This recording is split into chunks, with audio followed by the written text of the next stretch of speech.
Hello students. Hello students, I am Sumit Ghosh.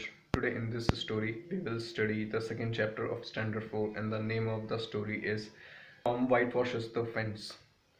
जैसे कि इस स्टोरी का नेम है Tom white washes the fence. इसका मतलब होता है टॉम नाम का एक लड़का है जिसे वाइट वॉश करना है फेंस को। वाइट वॉश करना है मतलब उसे पेंट करना है। फेंस का मतलब होता है दीवार।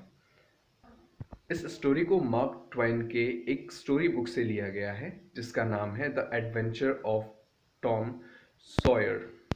इस स्टोरी में ऐसा होता है, टॉम नाम का एक लड़का होता है जो अपने आंट के घर पे रहता है और उसकी आंट का नाम है पॉली। एक दिन क्या हुआ, टॉम खेलने गया था तो उसकी किसी से लड़ाई हो गई। तो लड़ाई के दौरान क्या हुआ, उसके जो कपड़े थे वो फट गए और गंदे हो गए। जब वो घर रिटर्न आया तो ये देख करके उसकी आंट पॉली बहुत ज़्यादा गुस्सा हो गई। एज अ पनिशमेंट उसको संडे के दिन फेंसेस को वाइट वॉश करने का पनिशमेंट मिला। किस प्रकार जब उसे ये पनिशमेंट मिला तो किस प्रकार टॉम ने उसको मिले हुए पनिशमेंट को किसी दूसरे, उसको जो भी काम मिला था करने के लिए, किस प्रकार उसने उस काम को दूसरे लड़कों से करवाया। इस कहानी में वो बताया गया है कैसे उसने अपने दिमाग का यूज़ किया और अब अपने द्वारा उसे जो पनिशमेंट मिला था उसको उसने किस प्रकार दूसरों से करवाया काम को। So students, let's start this chapter. It was a sad Sunday for Tom. ये जो संडे है टॉम के लिए बहुत ही उदास संडे है। क्यों? He looked at the huge fence in front of him and began to think of all the fun he had planned for this day. उसने अपने सामने विशाल फेंस को देखा। फेंस मतलब बाड़ा होता है, बाड़ा होता है जिससे घर की बाउंड्रीज दी जाती है। दीवार की जगह लकड़ी के तख्तों से घर घर के चारों ओर बाउंड्री को कवर किया जाता है। तो उसने अपने सामने विशालकाय फेंस को देखा और उसने खुद के बारे में सोचा कि, और वो सोचने लगा उसने जो जो संडे के लिए प्लान्स बनाए थे वो सारा का सारा बर्बाद हो गया। Soon the free boys would come tripping along on all sorts of delicious expeditions and they would make fun of him for having to work all day. उसके जो सारे दोस्त थे वो जल्दी उसके सारे दोस्त उसके पास आएंगे खुशी खुशी और अपने एक्सपेडिशंस के बारे में, और काफ़ी उत्साहित होकर के अपने एक्सपेडिशंस के बारे में, अपने एडवेंचर्स के बारे में उसको बताएंगे और सारा दिन उसको काम करना है ये जान करके वो लोग उसका मजाक भी उड़ाएंगे। The very thought of it burnt him like fire. ये सोचकर वो और ज़्यादा आग बबूला हो गया। How about bribing the boys to do the work, he thought. तो टॉम ने सोचा क्यों ना अपने दोस्तों को रिश्वत दी जाए इस काम को करवाने के लिए। जो काम उसे करना है उस काम को उसके दोस्त कर दे, इसलिए क्यों ना उन्हें रिश्वत दी जाए। ही immediately emptied his pocket and took stock of his treasures, bits of toys, marbles and trash as well. Trash was all he could find. तो तुरंत उसने अपने जेब को खाली किया, पॉकेट को खाली किया। उसमें उसने तुरंत उसके जितने भी खजाने थे, खजाने मतलब उसके पास कौन से खजाने थे, खजाने के नाम पे उसके पास टॉयज़, मार्बल्स मतलब वो गोली कंचे, और ट्रैश और बहुत सारी चीज़, वो जो जो इकट्ठा कर सकता था उसने सारे के सारे चीज़ों को इकट्ठा किया। Maybe it was enough to buy an exchange of work but it was not enough to buy even half an hour of pure freedom. Tom ने कहा हो सकता है ये काफ़ी हो। टॉम ने कहा कि ये शायद ये काफ़ी है उन लोगों से काम के बदले अपनी आज़ादी को ख़रीदने के लिए, लेकिन उसके टॉम के पास जो जो सामान थे उससे ज़्यादा से ज़्यादा वो आधा घंटे तक अपनी फ्रीडम को ख़रीद सकता था अपने दोस्तों से।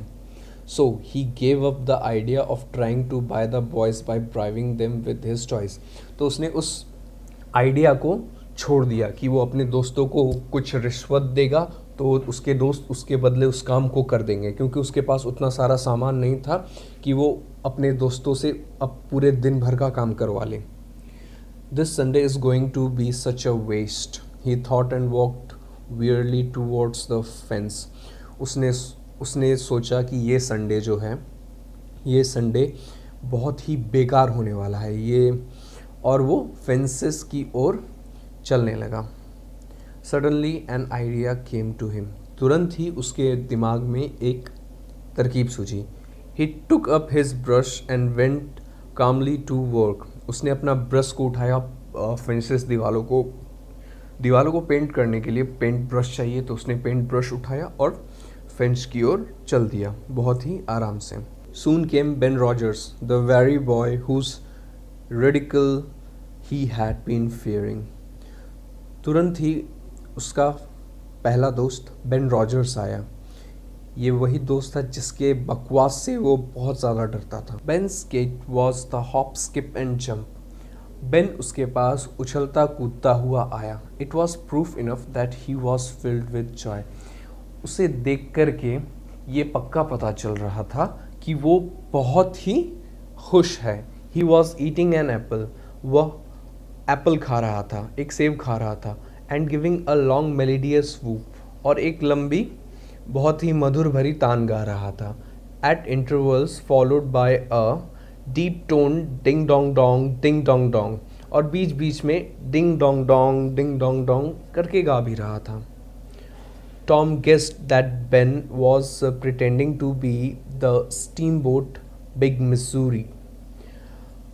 टॉम ने गेस किया, टॉम ने अनुमान लगाया कि बेन जो है वो अपने आप को एक बहुत ही बड़ा स्टीम बोट है जिसका नाम है बिग मिसूरी, वो अपने आप को वही समझ रहा है। हाउएवर, फिर भी फेंस को वाइट वॉश करते रहा और उस स्टीम बोट वो अपने दोस्त जो है बेन उसको बोल रहा है और उसकी ओर ध्यान नहीं दिया।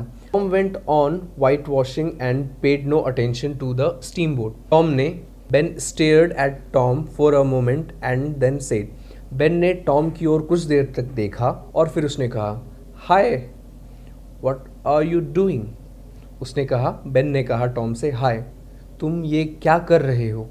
There was no answer, Tom के पास से कोई जवाब नहीं आया। A busy Tom surveyed his last touch with the eye of an artist and gave his brush another gentle sweep and admired the result. वो टॉम जो था वो अपने आप को बिजी दिखाने की कोशिश कर रहा था कि वो अपने काम में बहुत ही ज़्यादा बिजी है। तो टॉम अपने आप को बिजी दिखाने की कोशिश कर रहा था। उसने क्या किया, उसने जिस जगह को पेंट किया था उसने उस जगह को बहुत ही बारीकी से देखा, एक आर्टिस्ट की तरह। फिर वो जिस जगह को देख रहा था उस जगह पे हल्का सा, जिस तरीके से एक आर्टिस्ट फाइनल टच देता है अपने पेंट ब्रश से अपने पेंटिंग को, उस तरीके से उसने उस पेंट को उस जगह पे थोड़ा सा पेंट ब्रश से उसको थोड़ा सा पेंट किया और उस जगह की तारीफ की। Ben stood next to him munching the apple, Ben उसके ठीक बगल में खड़ा था और एप्पल को चबा रहा था। Tom's mouth watered for the apple, but he stuck to his work. Tom का बहुत इच्छा कर रहा था कि वो उस एप्पल को खाए, लेकिन वो काम में उलझा हुआ था। बेन सेड, फिर बेन ने कहा, hello old chap, you got to work है। उसने कहा कि हेलो ओल्ड चैप, तुम्हें आज काम मिला है करने के लिए। Tom turn around and suddenly said, Tom अचानक मुड़ा बेन की ओर और उसने कहा, वाई इट्स यू बेन। उसने तो सबसे पहले बेन की, उसे पता था कि बगल में उसके बेन खड़ा है, लेकिन वो जताना नहीं चाहता था कि उसने उसको आते हुए देखा है या उसे पता है। तो जैसे उसने आवाज़ सुनी तो वो उसकी ओर मुड़ा और उसने पूछा क्यों। फिर उसने अचानक उसे पहली बार देखने का भाव किया और कहा कि अरे बेन तुम हो, सॉरी आई डिडेंट नोटिस, माफ़ करना मैंने ध्यान नहीं दिया। I am going for a swim. Ben बोलता है टॉम से कि हे मैं तैरने जा रहा हूँ। Don't you wish you could too, तुम्हें इच्छा नहीं हो रही कि काश तुम भी आ सकते। But you didn't rather work, लेकिन तुम्हें और भी काम है। Wouldn't you, of course you would, तुम भी जाना चाहते हो ना। हाँ बिल्कुल तुम जाना चाहते हो। Tom looked at the boy with surprise and said, what do you call work. Tom ने उस लड़के बेन की ओर बहुत ही अचंभित तरीके से देखा और कहा, "What do you call work? तुम काम को क्या बुलाते हो?" "Why ain't that work?" Ben said. Ben ने कहा कि यह काम क्यों नहीं है? Tom resumed his whitewashing and answered carelessly. Tom ने फिर से उसको पेंट करना शुरू किया और बहुत ही लापरवाह तरीके से जवाब दिया, "Well, maybe it is and maybe it ain't." उसने कहा कि अच्छा, ऐसा हो भी सकता है और ऐसा नहीं भी हो सकता है. "All I know is it suits Tom Sawyer." All I know, और मुझे जो भी पता है, ये काम जो है टॉम सॉयर को सूट करता है. "Oh, come on now. Do you really mean that you are doing this?" said Ben. तो बेन ने कहा कि ओ चलो भी, है ना, तुम्हें लगता है कि ये जो काम कर रहे हो ये तुम करना चाहते हो. Tom continued to paint the fence. Tom अभी भी अपने काम को किए जा रहा था. "Like it? Well done." "I like it? Well, I don't see why I should not like it." अच्छी तरह से मुझे नहीं पता है कि मुझे इसे पसंद क्यों नहीं करना चाहिए. "Does a boy get the chance to whitewash a fence every day?" Tom asked. तो टॉम ने बेन से पूछा, क्या किसी लड़के को हर रोज़ ये मौका मिलता है कि वो फेंस को पेंट करे, वाइट वॉश करे? That put the thing in a new light. ये जो वर्ड उसने कहा, ये जो बात थी, एक नए प्रकाश में डाल दिया. Ben stopped nibbling his Apple. ये बात सुन करके बेन ने अपना एप्पल को खाना रोक दिया. Tom swept his brush back and forth carefully and stepped back to note the effect. Tom बार बार उसको पेंट करता, फिर थोड़ा सा पीछे जा करके उसने जिस हिस्से को पेंट किया था उसको बहुत ही ध्यान से देखता. He added a touch here and there are criticized the effect again. फिर वो जा करके उस पर थोड़ा सा टच देता, थोड़ा सा ब्रश चलाता, फिर उस जगह को देख करके उसकी आलोचना करता. Ben watching every move and getting more and more interested. Ben Tom द्वारा किए गए हर काम को देख रहा था और वो और ज़्यादा उसमें इंटरेस्ट ले रहा था कि ये कर क्या रहा है, इससे उसको क्या मिल रहा है. Say Tom, let me whitewash a little. तो फिर बेन ने टॉम से कहा कि टॉम, मुझे थोड़ा सा इसे वाइट वॉश करने दो, मुझे थोड़ा सा इसे पेंट करने दो. Tom considered was about to consent, but he changed his mind. See, Aunt Polly's very particular about this fence. तुम देखो, आंट पॉली जो है इस फेंस को लेकर के बहुत सख्त है. It is right here on the street, you know. तुम्हें पता है कि ये सड़क के बिल्कुल बगल में है. Had it been the back fence, I wouldn't mind and neither would she. अगर ये क्या कहते हैं दीवार मतलब पीछे साइड होता तो आंट पॉली भी कुछ नहीं माइंड करती और मैं भी कुछ नहीं माइंड करता, लेकिन ये जस्ट रोड के बगल में है और ये हिस्सा सबको दिखता है. I think there ain't one boy in 1,000 maybe 2,000 who can do it the way it's good to be done. उसने कहा कि 1,000 क्या, शायद 2,000 लड़कों में भी कोई नहीं है मेरे अलावा जो इसको अच्छी तरीके से कर सके. No, is that so? Oh come now let me just try. उसने कहा कि नहीं, ऐसा बिल्कुल नहीं है, चलो ना, चलो भी, मुझे एक बार ट्राई तो करने दो. ओनली जस्ट अ लिटिल, बस एक बार थोड़ा सा. I did let you if you were me Tom, Ben pleaded. Ben ने उससे रिक्वेस्ट की, प्लीज़ मुझे एक बार करने दो, मुझे एक बार करने के लिए दो. Ben, I did like to, honest injun, but I don't think Aunt Polly would like it. Tom Ben से कहता है कि बेन, मैं तो तुम्हें ये करने देना चाहता हूँ, लेकिन ईमानदारी से कहूँ तो मुझे नहीं लगता है कि आंट पॉली इसे पसंद करेगी. Jim wanted to do it but she wouldn't let him. उसका जो छोटा भाई जिम है वो भी इसको करना चाहता था, लेकिन आंट ने उसे नहीं करने दिया। Sid wanted to do, Sid भी इसे करना चाहता था, and she wouldn't let him either, लेकिन आंट ने उसे भी करने नहीं दिया। Now don't you see how I am fixed, अभी तुम देख ही रहे हो कैसे मैं इस काम को करने के लिए हूँ। If you were to paint this fence and anything was to happen to it, Tom said. तो फिर टॉम ने कहा कि अगर तुम इसे पेंट करते हो, इस फेंस को पेंट करते हो, और इसके साथ अगर कुछ भी होता है तो oh I will be as careful, now let me try.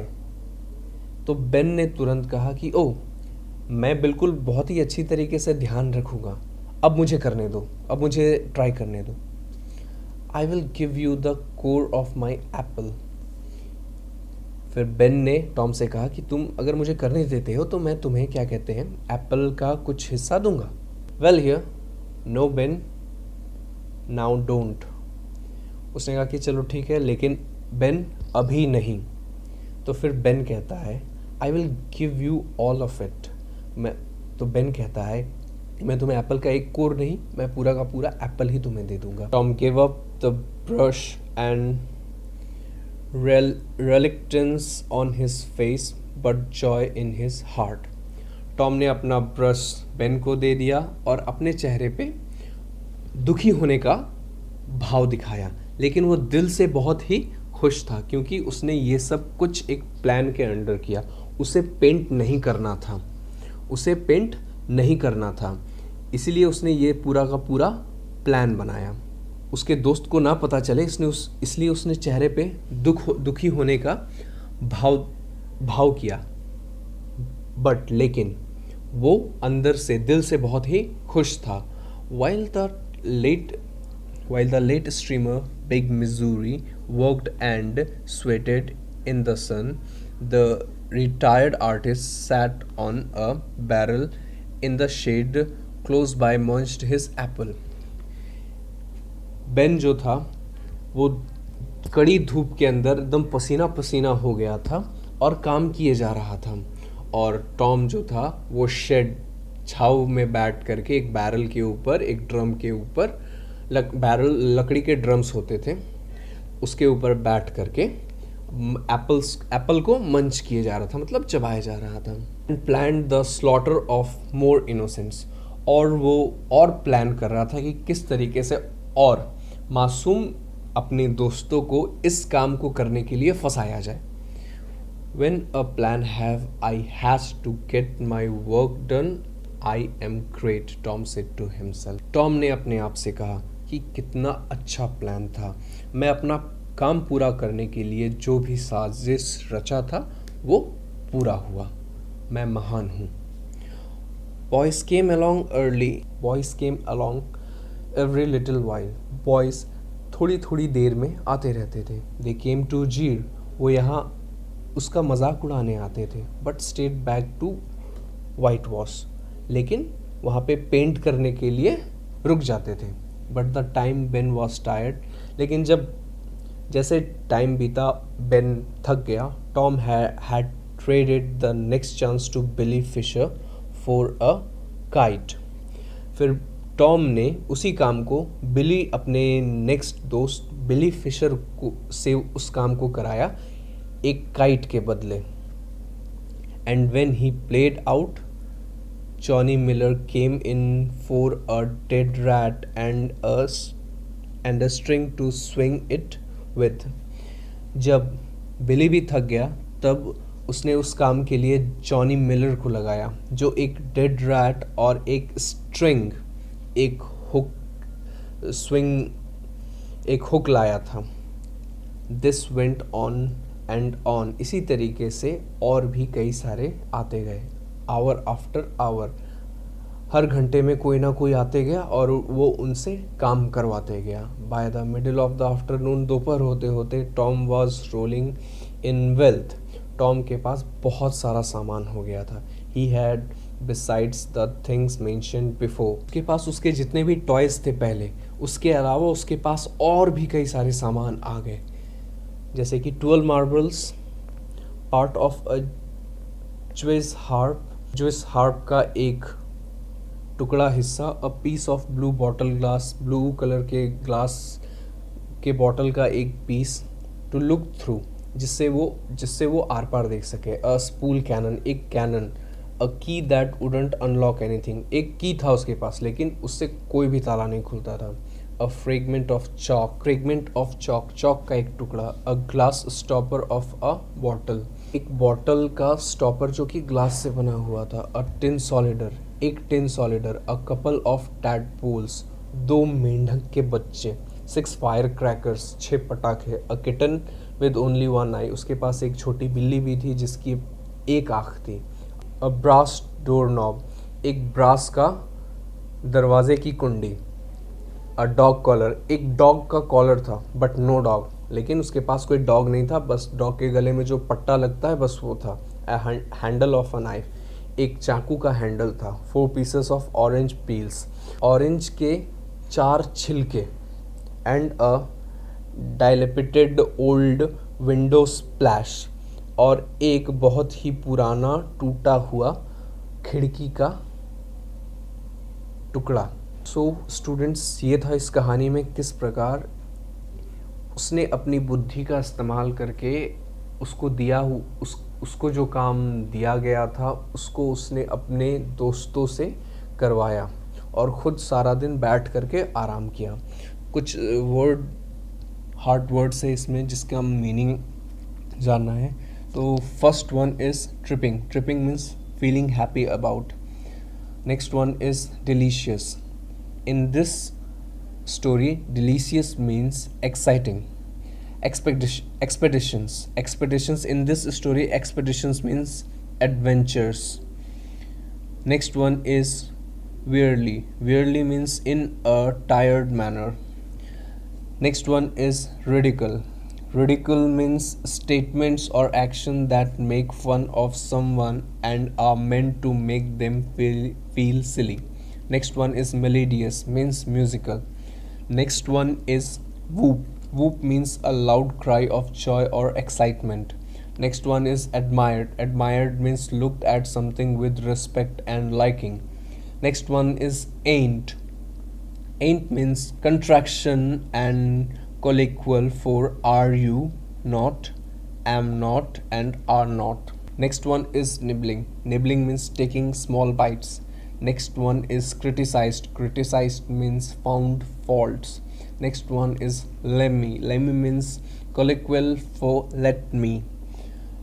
Next one is consent. Consent means give permission. Next one is particular. Particular means paying special attention to. Next one is honest engine. Honest engine means honestly. Next one is reluctance means lack of want to do something. Barrel means a wooden container. Slaughter means killing of animals for food. Innocence means childlike or simple. Next one is jeer. Jeer means to make fun of. And the last one is dilapidated, means old and in ruins. So students, thank you.